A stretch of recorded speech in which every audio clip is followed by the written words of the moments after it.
Mr. Chairman, I am placing on the table of the House a notification which makes applicable to the Life Insurance Corporation certain provisions of the Insurance Act.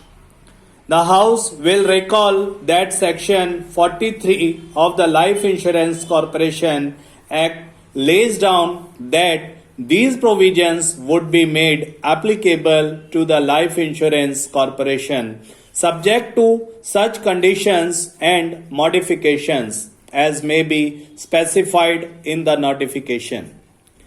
The notification is in pursuance of this requirement. One of the sections which the notification deals with is Section 27 of the Insurance Act. It is by now common knowledge that this section defines in fairly precise terms the ambit within which an insurer could operate in the matter of investments. By making it applicable to the Life Insurance Corporation, Government is laying down the framework within which the Life Insurance Corporation can similarly operate. In short, this modified section contains by and large the investment policy which the Life Insurance Corporation will follow. There are good reasons as to why the salutary provisions of Section 27 should be retained. Both the freedom given and the restrictions imposed by it has stood the test of time. While ensuring the safety of the policyholders' money, there is possibility of augmenting profits has also been afforded. For this reason, Section 27 has proved satisfactory both to the insurers and the policyholders. We therefore have followed these principles subject only to which changes as have become necessary owing to the fact that investments which were previously spread over 240 odd companies are now held by one single corporation. I may add that in coming to our decision, we have consulted both the corporation and the Reserve Bank of India. Under the scheme referred to, the investment of the Life Insurance Corporation will be divided into three broad categories. Firstly, the government and approved securities, which generally mean gilt-edged securities. Secondly, investments approved under this very section. And thirdly, other investments. The limitations are that at least 50% of the total funds should be held in government and approved securities, and not more than 15% should be held in the form of other investments. The result is that about 35% is held in what is known as approved investments.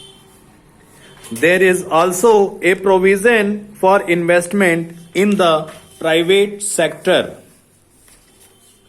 To a large extent, the modifications suggested in respect of approved investments are of a minor character. It was necessary to make them because of the altered conditions which obtain after nationalization of life insurance. But I shall in particular draw attention to the modified Section 27A. While the former enables the maximum limits of holdings of the corporation in the ordinary shares of the companies to be raised from 10% to 30% of the subscribed ordinary capital. The latter modification will permit the corporation to invest in private limited companies also with the prior approval of the central government. There are certain other matters pertaining to the investment policy of Life Insurance Corporation which I feel are of some importance. I shall mention these briefly. To begin with, I would like to make it quite clear that the Life Insurance Corporation shall always keep in mind the provision of Section 6(1) of the Life Insurance Corporation Act, which enjoins on it the duty of carrying on its business to the best advantage of the community.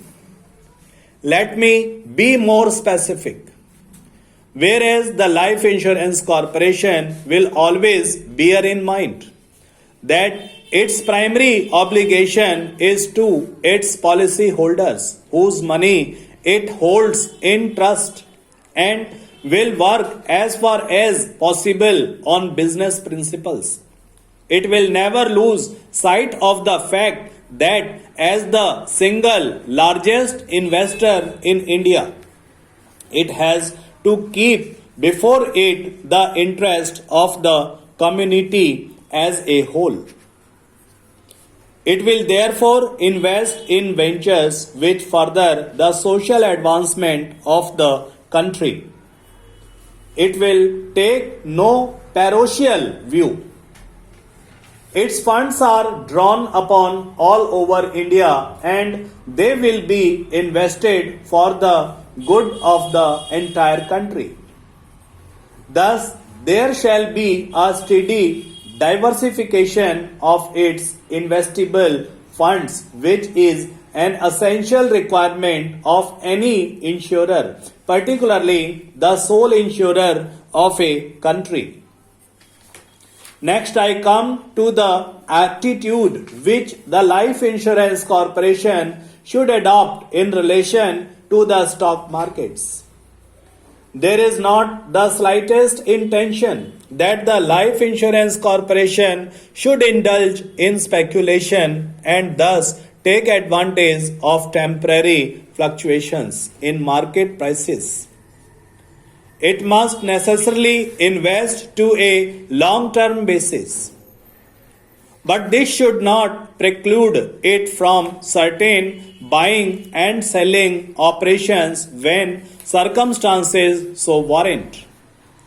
It will actively examine its investment portfolio from time to time and decide whether certain of its holdings are worth keeping or disposing of. If, for instance, the Life Insurance Corporation were to sell during periods of depression, the national interest would be served by removing fluctuations in the stock market.